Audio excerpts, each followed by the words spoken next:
pessoal, estamos aqui com mais um conteúdo exclusivo. Eu sou a Joyce Alcântara, assistente de comunicação da Milênio, e hoje nós vamos falar um pouquinho com o Edson Reis, gerente de implantação, sobre os desafios de implantar um RP. Edson, fala pra gente quais os principais desafios de implantar um RP. Oi, Joyce.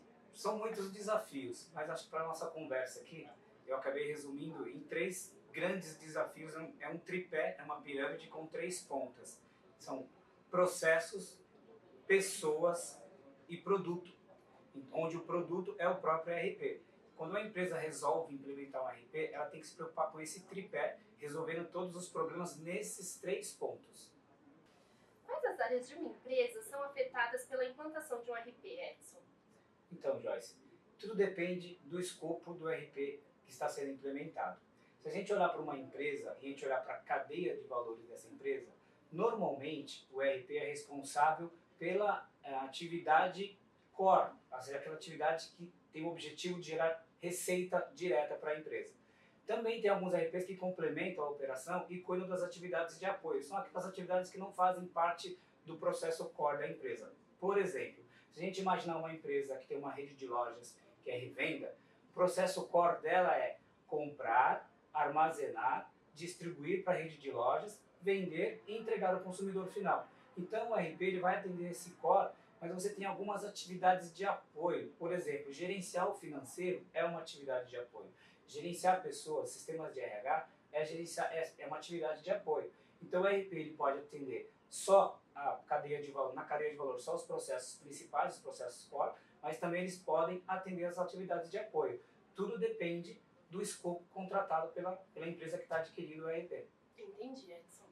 É possível que uma implantação de RP não dê certo? Infelizmente é possível.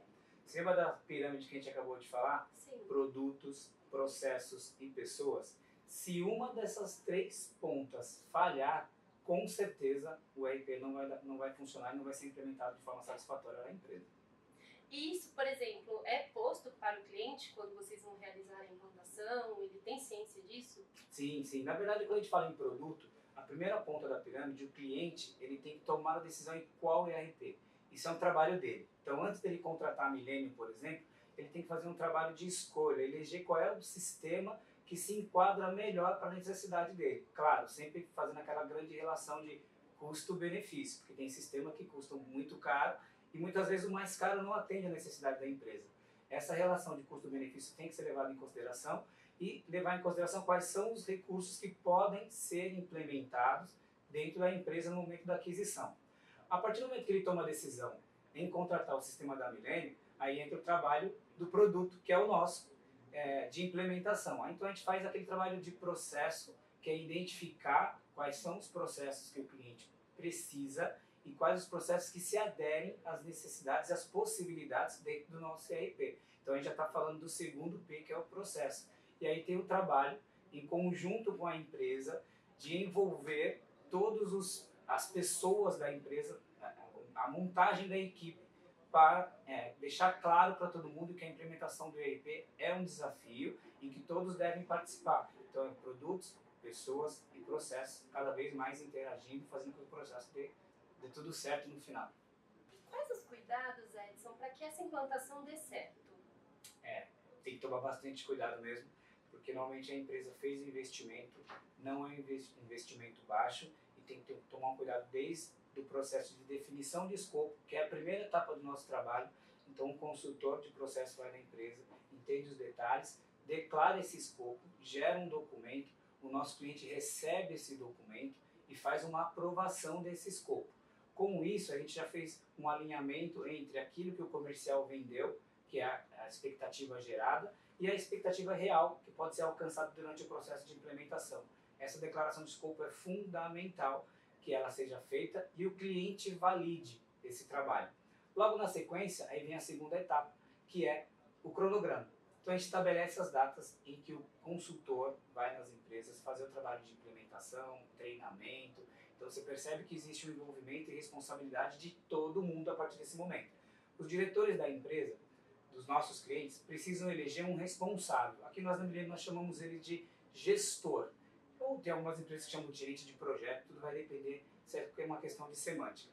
Mas aqui pra gente, a gente entende ele como gestor do sistema. Ele é responsável e deve ter acesso livre em todas as áreas afetadas pela implantação do milênio.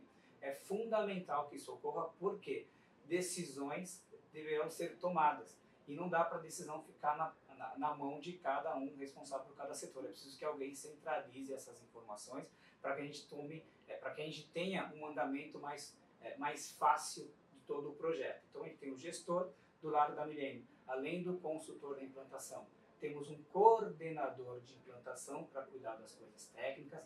Temos ainda um escritório de projeto com PMO que cuida da parte mais burocrática, gerenciamento de horas, gestão de mudança. Então, por exemplo, a gente fez um escopo, fez um cronograma e no meio do processo houve a necessidade de ter uma mudança. O que a gente faz?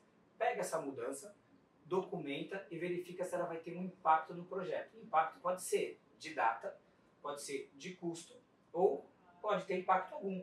Edson, chegamos à nossa última pergunta e eu queria que você me dissesse quais os benefícios de implantar um sistema RP como o Millennium. São muitos benefícios, porém a gente pode destacar alguns mais importantes e o principal com certeza é a redução de custo. Você consegue eliminar a redundância das atividades, ou seja, aquela operação que a mesma operação sendo executada várias vezes por funcionários diferentes. Você consegue aumentar a produtividade e no nosso caso existe um benefício que é um diferencial. A gente consegue de maneira não muito complicada, de maneira bem fácil aliás, se conectar com outros sistemas que oferecem conexões de serviço, que a gente chama de SaaS. Isso é um diferencial no mercado, não todo mundo tem essa possibilidade. Com essa tecnologia e essa possibilidade dos sistemas estarem se integrando, então o sistema ERP precisa ter essa possibilidade de se integrar com outras plataformas, com outros sistemas, porque isso vai ser um diferencial para a sua empresa. Legal. Obrigada, Edson, por responder as perguntas. Galera, esse foi o conteúdo de hoje. Esperamos que vocês tenham gostado e a gente vai trazer muito mais. Fiquem ligadinhos no canal.